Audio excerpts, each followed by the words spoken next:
여러분, 하나님께서 우리를 향해서 가장 최고의 관심사가 있다면 여러분 무엇이라고 생각하십니까?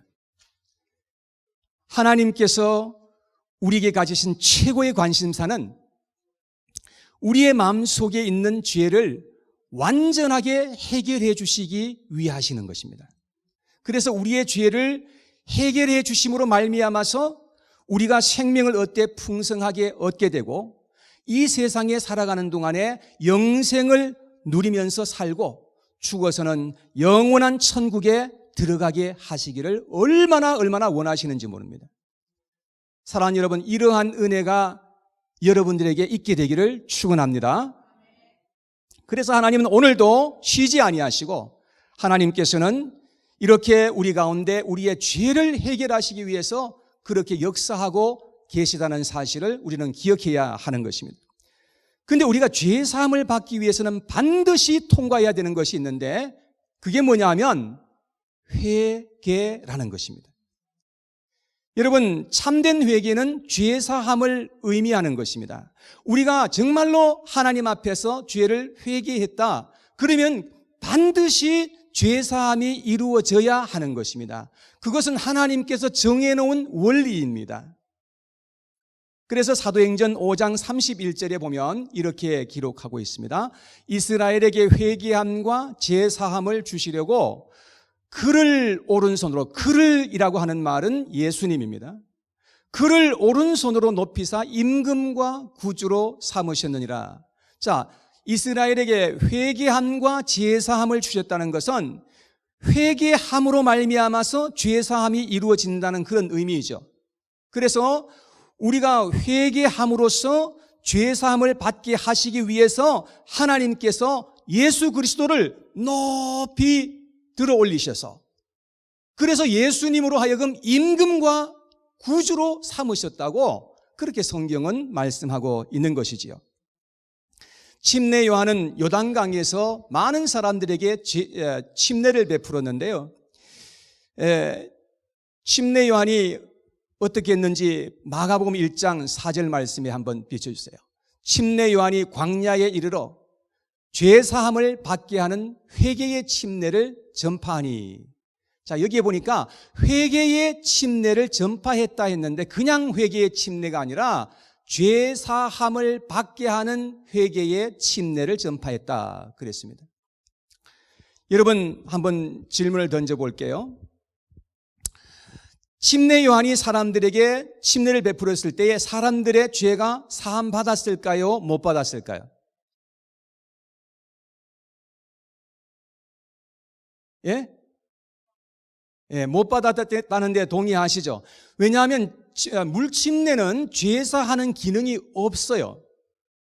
침례를 받았다고 구원받는 것이 아니거든요. 그러면 이 지금 침례 요한이 회개의 침례를 전파했다 했는데 죄사함을 받게 하는 회개의 침례를 전파했는데 도대체 무슨 말씀을 하고 있는 것입니까? 침례 요한이 지금 전파하고 있는 것은 침례 요한 바로 이제 다음에 오실 예수 그리스도께서 성령의 침례를 주실 것에 대한 것을 전파하고 있는 거예요. 자, 이제 8절에 내려가서 이렇게 기록하고 있습니다. 1장 8절 말씀에 안 나와 있습니까? 네, 나와 있네요.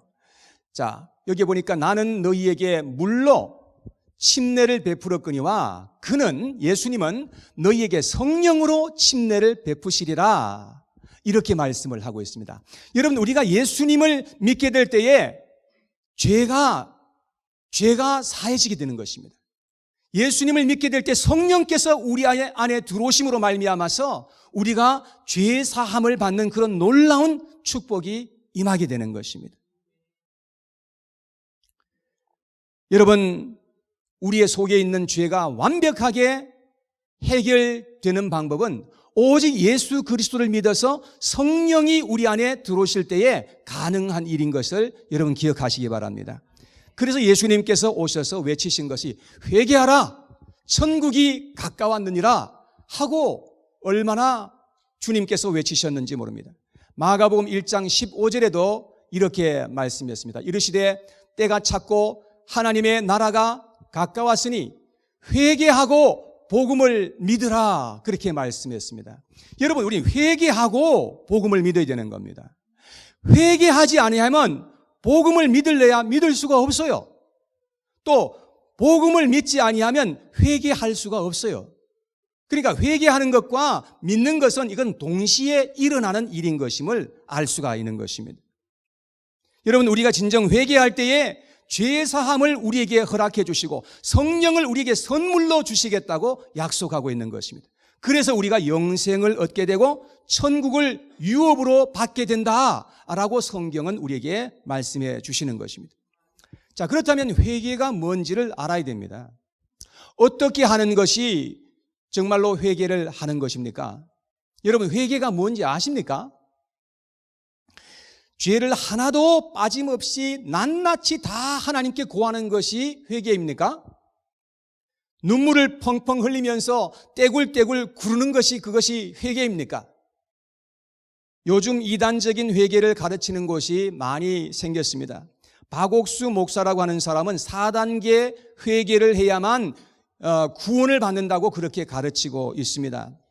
여러분, 성경에 4단계 회개라고 하는 곳이 나와 있습니까? 전혀 나와 있지 않아요. 근데 왜 4단계 회개를 해야 되느냐? 이 사람은 이렇게 말합니다.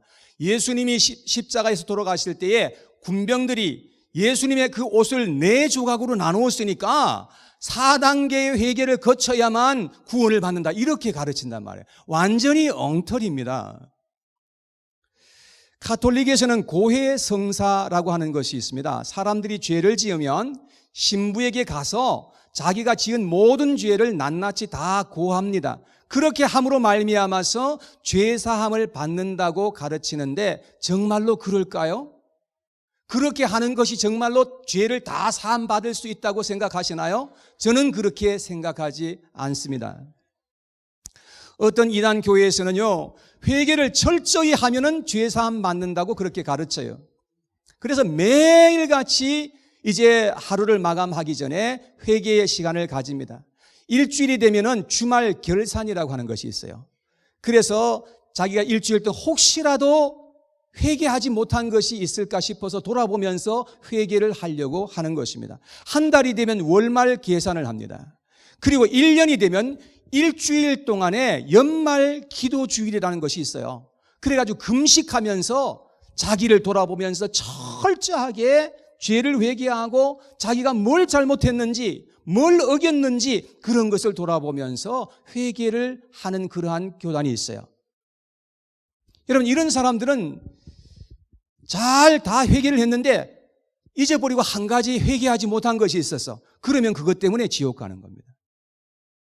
여러분, 철저하게 회개를 해야 된다는 것은 저는 동의할 수 있지만 철저하게 회개하고 철저히 하나님의 말씀을 지킴으로 말미암아서 구원받는다고 하기 때문에 문제가 되는 거예요. 그렇게 해서 구원받을 줄로 생각하지만 그것이 하나님의 방법이 아니라는 것을 우리는 철저히 말씀을 통해서 깨달아야 된다는 말이에요. 자, 그럼 회개가 뭐냐 하는 겁니다. 회개는 메타노이아라는 그런 단어인데요. 무슨 뜻인가 하면 깨닫는다, 돌아온다라는 그런 의미가 있습니다. 여러분, 우리가 잘못됐다는 것을 깨닫고서 하나님께 돌아오는 것이 그게 회개예요. 돌아올 회, 고칠 개. 그러니까 하나님께 돌아와서 우리가 고치는 것, 그것이 바로 회개라고 말씀하고 있는 것입니다. 우리가 죄악되게 이 세상을 살아가다가 내 생각대로 살고 내가 원하는 대로 살아가는 것이 그것이 얼마나 잘못되었고 얼마나 위험천만한 일인 것임을 우리가 깨닫는 순간에 우리가 거기서부터 돌아서는 것입니다. 하나님께 돌아서서 하나님께로 돌아오는 것이 그것이 회개라고 하는 것입니다. 여러분, 그래서 우리는 무엇보다도 복음을 전파하려고 하는 겁니다. 왜냐하면 복음을 전파할 때에 사람들이 나의 삶이 이렇게 가다가는 안 되겠구나, 이것은 죄악된 것이구나 라고 하는 것을 알게 되기 때문에 그렇습니다. 그래서 복음을 듣고서 하나님께로 돌아올 수 있기 때문에 어떻게 하든지 저는 이 자리에서 복음을 전하려고 애를 쓰는 것입니다. 사도행전 14장 15절 말씀에 여기에 보니까 이르되 여러분이여 어찌하여 이러한 일을 하느냐. 우리도 여러분과 같은 성정을 가진 사람이라. 여러분에게 복음을 전하는 것은, 자, 여기 여러분에게 복음을 전하는 것은 왜 전하는 것입니까? 이런 헛된 일을 버리고 천지와 바다와 그 가운데 만물을 지으시고 살아계신 하나님께로 돌아오게 함이라. 우리 하나님께로 우리가 돌아와야 살 수 있는 길이 생기니까, 그래서 어떻게 하든지 사도 바울은 복음을 전하고자 그렇게 애썼던 것을 말씀한 것입니다. 자, 그런데 안타깝게도 너무나 많은 사람들은 하나님께 돌아오지 않는 것을 볼 수 있습니다. 회개하기를 원치 않는 것을 볼 수 있습니다. 회개라는 말만 들어도 알레르기 반응을 보이는 그런 사람들이 얼마나 많은지 모릅니다. 그래서 결국은 신앙생활에 실패하는 이유가 거기에 있는 것입니다. 너무나 많은 사람들은 회개 없이 믿으려고만 하는 사람들이 얼마나 많이 있는지 알 수 없습니다. 그러니까 신앙이 자라지 못하고 열매를 맺지 못하는 것입니다. 그래서 예수님께서 회개하고 복음을 믿어라. 회개하고 복음을 믿어라. 주님께서 그렇게 말씀하신 것입니다. 그래야만 말씀이 우리 속에서 역사하고 열매 맺는 신앙을 얻을 수가 있기 때문에 그렇다는 것입니다. 예수님 당시에 바리새인들은 진정한 회개를 하지 않았습니다. 그래서 그들은 열매를 맺지 못했다고 예수님께서 얼마나 책망하셨는지 모르는 것입니다. 그래서 침례 요한이 마태복음 3장 8절에 그 바리새인들을 향해서 이렇게 말했습니다. 그러므로 회개에 합당한 열매를 맺으라 하고 그렇게 책망했던 것입니다. 마가복음 4장에 보면 씨 뿌리는 농부의 비유가 나옵니다. 거기에 보면 4가지의 밭이 나오는데 첫 번째는 길가의 밭이 나옵니다. 길가의 밭은 무엇을 의미하는가 하면 회개하지 않는 자의 마음을 의미하는 것입니다. 여러분, 사람의 마음이 완고하고 굳어져 가지고 씨앗이 뿌려지긴 뿌려졌어도 뿌리가 그 밑에 내려갈 수가 없는 거예요. 여러분, 그래서 결국은 새가 와서 그냥 씨앗을 쫙 먹어버렸다는 것입니다. 두 번째는 돌짝밭이 나옵니다. 겉에는 살짝 흙이 덮였는데 근데 그 밑에는 다 돌이에요. 그래가지고 씨앗이 떨어졌을 때에 뿌리가 내려가긴 내려가요. 그리고 싹도 올라오죠. 근데 더 이상 뿌리가 깊이 내려갈 수가 없어요. 그래서 태양이 막 그냥 내려쪼이니까 그만 말라서 비틀어져 버린 것입니다. 열매를 맺을 수가 없었던 것입니다. 그래서 돌짝밭은 무엇을 의미하는가 하면 회개 없이 믿기만 하려는 사람들의 마음을 가리키는 거예요. 여러분, 말씀을 통해서 사람들이 은혜도 받습니다. 깨달음도 얻고요, 기쁨도 얻습니다. 일시적으로 기쁨을 얻고 그렇게 하는 사람들이 있는데, 그러나 회개가 부재되어 있는 거예요. 한 번도 하나님 앞에 회개해 본 적이 없어요. 그냥 말씀 받고 은혜 받고 그냥 좋은 거야. 그냥 그것으로 끝이에요. 그 다음 세 번째는 가시떨기의 밭이 나옵니다. 씨앗이 떨어져서 싹도 나고 자라기도 하는데 가시덩굴이 너무 그냥 기운이 세가지고 이 기운을 막아버렸어요. 그래가지고 결국은 열매를 맺지 못하는 거예요. 가시떨기의 밭은 무엇을 의미하는가 하면 회개한 것 같기는 한데 진정한 회개가 일어나지 않는 사람의 마음을 가리키는 거예요. 겉으로 볼 때는 눈물도 흘리고 뉘우치기도 하고 반성도 해요. 그래서 사람들이 볼 때는 저 사람 회개했네 그렇게 보이는데 진정한 회심이 일어난 적이 없는 거예요. 여러분, 그래서 신앙생활에 결국은 실패하게 되는 거예요. 결국은 나중에 가니까 타락한 사람이 되고 마는 거예요. 네 번째는 좋은 땅입니다. 좋은 땅은 무엇을 의미하는가 하면 회개해서 죄사함을 받고 성령 받은 자의 마음을 가리키는 것입니다. 이러한 마음에 하나님의 말씀이 떨어지니까 30배, 60배, 100배의 열매가 맺었더라고 주님께서 말씀하신 겁니다. 우리에게는 진정한 회심이 필요한 거예요. 여러분, 우리는 십자가 앞으로 돌아와야만 합니다. 탕자처럼 아버지의 아버지의 품으로 돌아와야만 사는 길이 생기는 것입니다. 그리하면 하나님께서 우리의 모든 죄를 다 용서해 주시고 따지지도 않고 묻지도 아니하시고 우리를 그냥 받아주시겠다고 약속하신 것입니다. 하나님께서 우리를 회복시켜 주시고 치유하시는 그런 하나님의 손길을 경험하게 될 것입니다. 이사야서 55장 7절 말씀에 우리 한번 같이 읽어봐요. 시작. 악인은 그의 길을, 불의한 자는 그의 생각을 버리고 여호와께로 돌아오라. 그리하면 그가 긍휼히 여기시리라. 우리 하나님께로 돌아오라. 그가 너그럽게 용서하시리라. 하나님은 계속해서 돌아오라.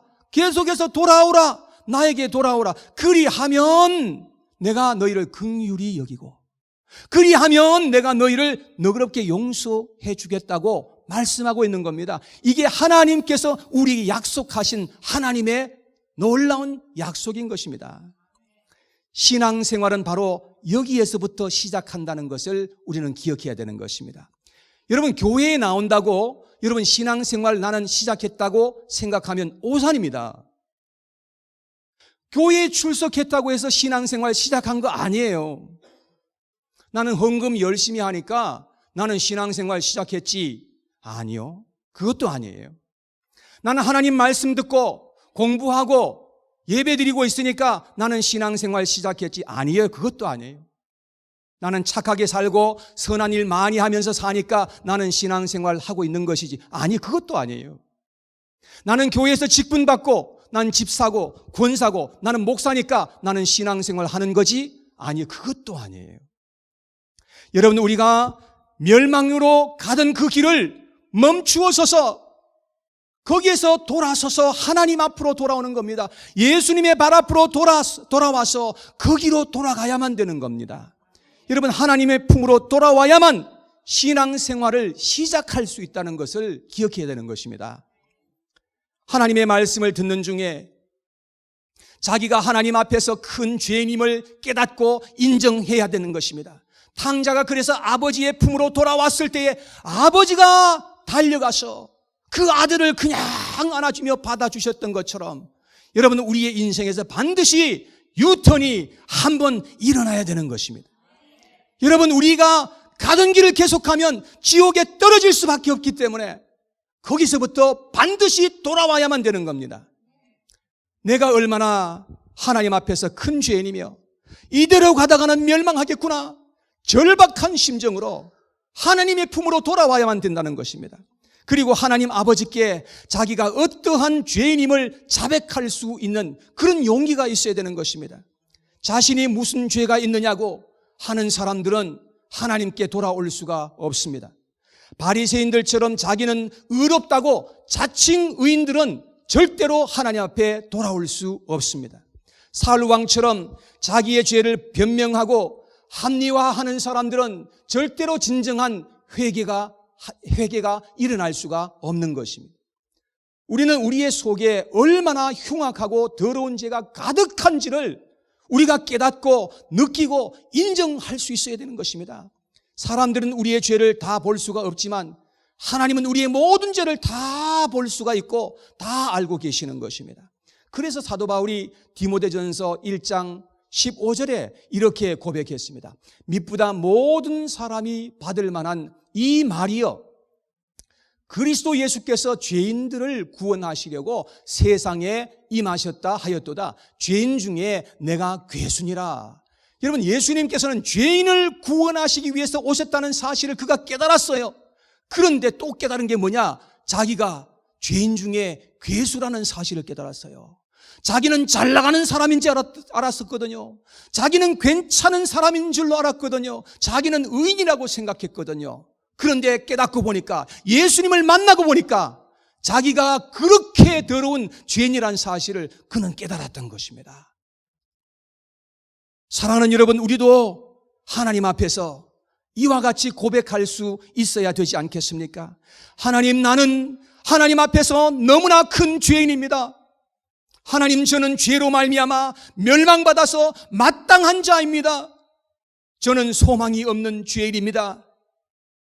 하나님 앞에 긍휼을 구하고 하나님께 불쌍히 여겨달라고 우리가 부르짖어야 되는 것입니다.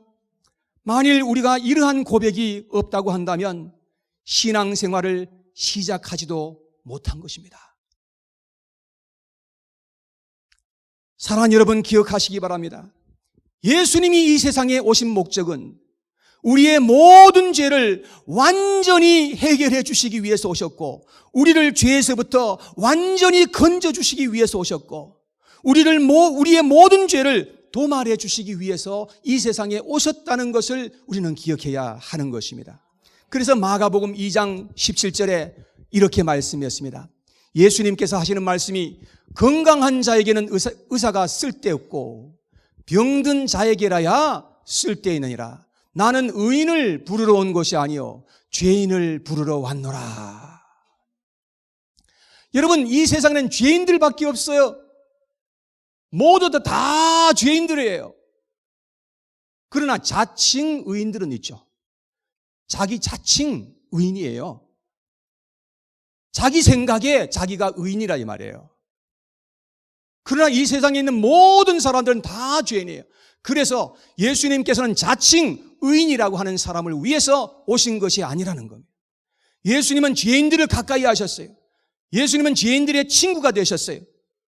그래서 죄인들을 주님께서 회개시켜서 구원하고 그들을 의인 삼기 위해서 예수님이 이 세상에 오신 거예요. 그래서 예수님은 죄인을 부르러 왔노라 이렇게 말씀하신 것입니다. 킹 제임스 성경에 보니까 조금 더 명확하게 우리에게 말씀해 주었는데, 죄인들을 회개에 이르게 하려고 오셨다, 그렇게 번역을 하였습니다. 사랑하는 여러분, 그래서 우리는 하나님 앞에서 죄인임을 고백하고 하나님께로 돌아와야 하는 것입니다. 그럴 때에 하나님께서 우리의 구원을 베푸시고 생명을 우리에게 허락해 주시고 하나님의 은혜를 베풀어 주신다는 것을 믿으시기를 바랍니다. 오늘 본문 18절에 있는 말씀처럼 하나님은 이방인인 우리에게도 생명 얻는 회개를 주셨다고 말씀했습니다. 여러분과 저는 다 이방인이에요. 이스라엘 사람들이 아니잖아요. 우린 다 이방인들인데 이방인들에게도 생명 얻는 회개를 주셨다고 말씀하시는 것입니다. 우리는 꼭 이 생명 얻는 회개에 이르도록 해야 할 줄로 믿습니다. 그러나 자기의 죄를 인정하지 않고 회개하지 않는 사람들은 하나님의 나라에 합당하지 않다고 주님께서는 말씀하셨습니다. 이 세상에서 가장 어리석은 자가 누구인지 아십니까? 하나님 앞에서 자신의 죄를 감추려고 하는 사람입니다. 여러분, 사람들 앞에서는 죄를 감출 수 있겠죠. 그러나 하나님 앞에서 어떻게 여러분들의 죄를 감출 수가 있겠습니까? 절대로 하나님 앞에서 죄를 감출 수 있는 사람이 아무도 없는 것입니다. 이 세상에서 가장 오만한 사람이 누군지 아십니까? 하나님 앞에서 자신의 죄를 인정하지 않는 사람입니다.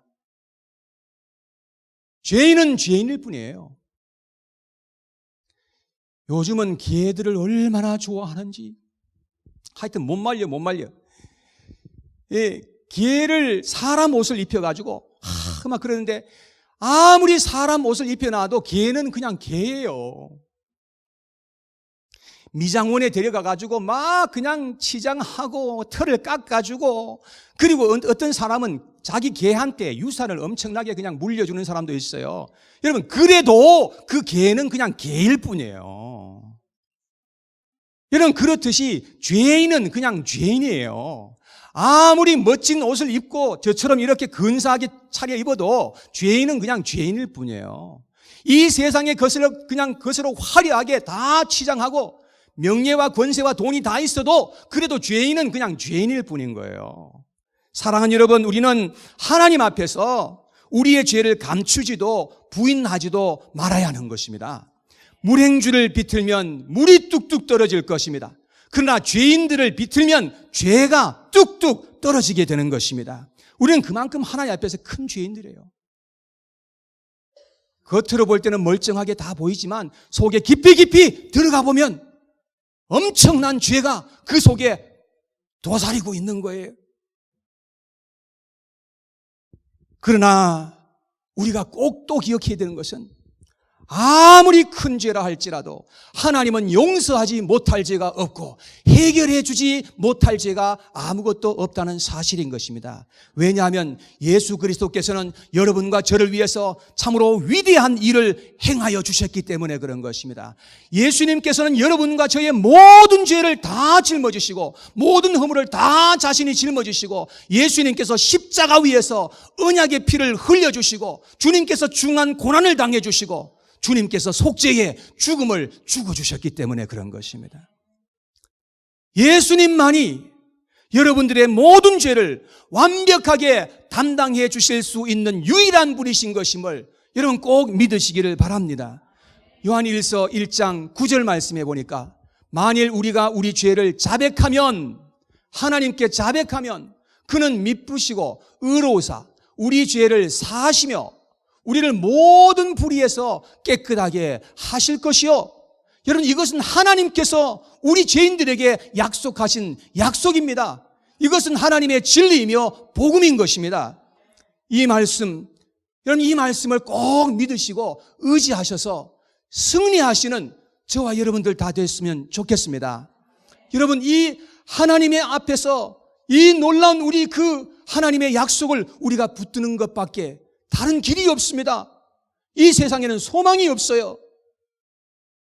오직 불변하시는 하나님의 이 진리의 말씀을 붙들고 하나님의 그 약속을 굳게 의지하고 그 말씀 의지하여서 승리하시는 저와 여러분들 모두가 되시기를 주님의 이름으로 축원합니다.